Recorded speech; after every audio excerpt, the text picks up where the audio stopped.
सभी स्टूडेंट्स को good morning. और हमने पिछली कक्षा में पढ़ा था कि पोषण के बारे में, उसके बाद में हमने पढ़ा था पोषण के प्रकार के बारे में, फिर उसके बाद में हमने पढ़ा था कि मानव शरीर में जो पोषण होता है, मानव में पोषण होता है और मानव में पाचन क्रिया क्या होती है जिसके द्वारा पोषण होता है, उसके बारे में हमने पिछली कक्षाओं में पढ़ा था। आज हम पढ़ेंगे कि हम भोजन करते हैं तो भोजन जब पचता है तो उससे हमारे शरीर में रक्त बनता है। तो आज उसी रक्त के बारे में पढ़ेंगे जिसे रुधिर भी कहते हैं, खून भी कहते हैं, इंग्लिश में ब्लड भी कहते हैं। तो आइए हम बात करते हैं कि रुधिर क्या है। रुधिर क्या है तो पहले परिभाषा देख लेते हैं कि रुधिर क्या होता है। तो रुधिर की हम बात करेंगे तो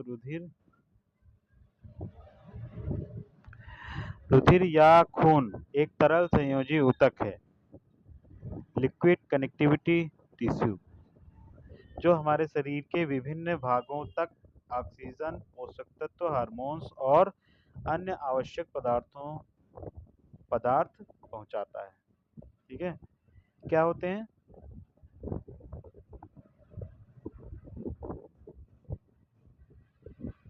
रुधिर? क्या होते हैं रुधिर? तरल संयोजी ऊतक है। क्या है?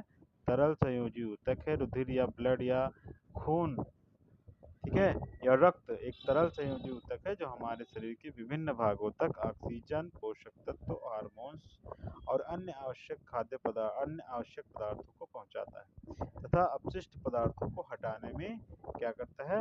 मदद करता है।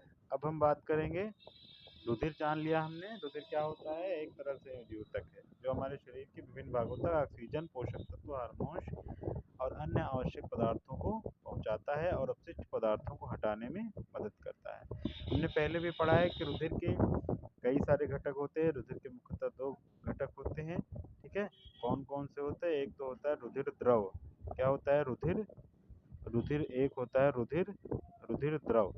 रुधिर द्रव जिसे हम प्लाज्मा भी कहते हैं, जो हमारे शरीर में लगभग 55% होता है, 55% होता है, जिसे हम ब्लड प्लाज्मा कहते हैं या रुधिर द्रव कहते हैं।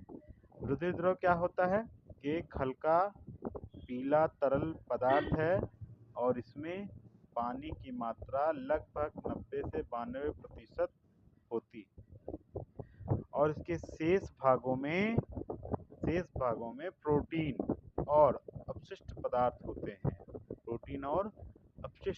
होते हैं, जैसे एल्यूमिनियम, ठीक है, ग्लोबुलिन, ग्लूकोज हार्मोन जैसे O2, CO2 आदि सारी चीजें जो है 90-92% पानी होता है। इसके अतिरिक्त शेष भाग में ये सारी चीजें होती है, इसमें अपशिष्ट पदार्थ भी होते हैं, प्रोटीन भी होते हैं। ठीक है, ये सारी चीजें होती हैं, इसे कहते हैं रुधिर द्रव या प्लाज्मा कहते हैं। ये हमारे शरीर में लगभग कितना होता है? 55% या 55% होता है। कितना होता है? 55% तक हमारे शरीर में पाया जाता है।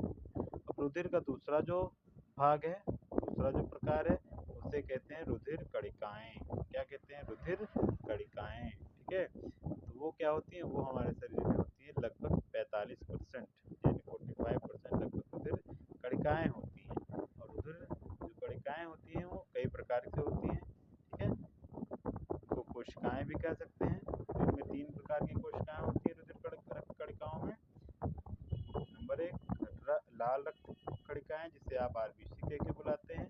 ठीक है, आरबीसी कहते हैं। और इनमें क्या होता है? आरबीसी में ही हमारा हीमोग्लोबिन होता है जो ऑक्सीजन को शरीर के विभिन्न भागों तक पहुंचाता है और इनका जीवन काल लगभग 120 दिन का होता है। क्या होता है? लाल रक्त कणिकाएं जो होती हैं उन्हीं में हीमोग्लोबिन होता है।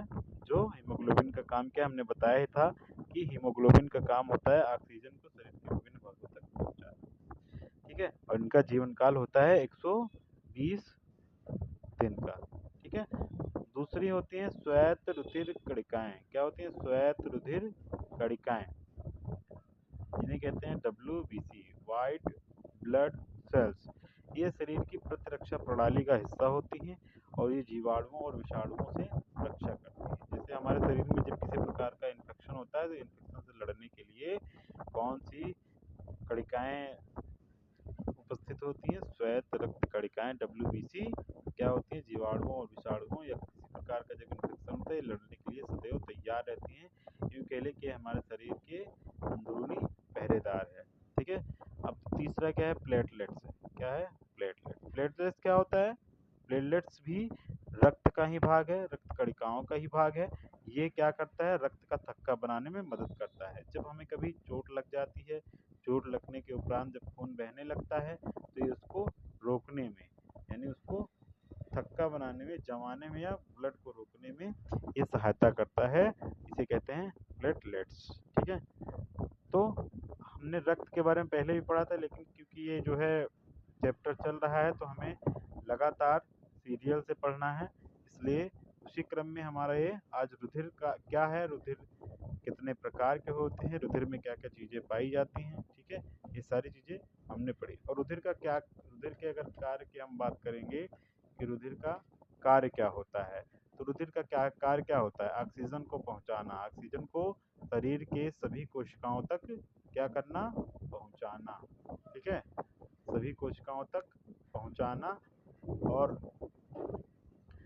और कार्बन डाइऑक्साइड और ऑक्सीजन का परिवहन करना, पोषक तत्वों को पचने के बाद शरीर के अन्य कोशिकाओं तक पहुंचाना, अपशिष्ट पदार्थों का उत्सर्जन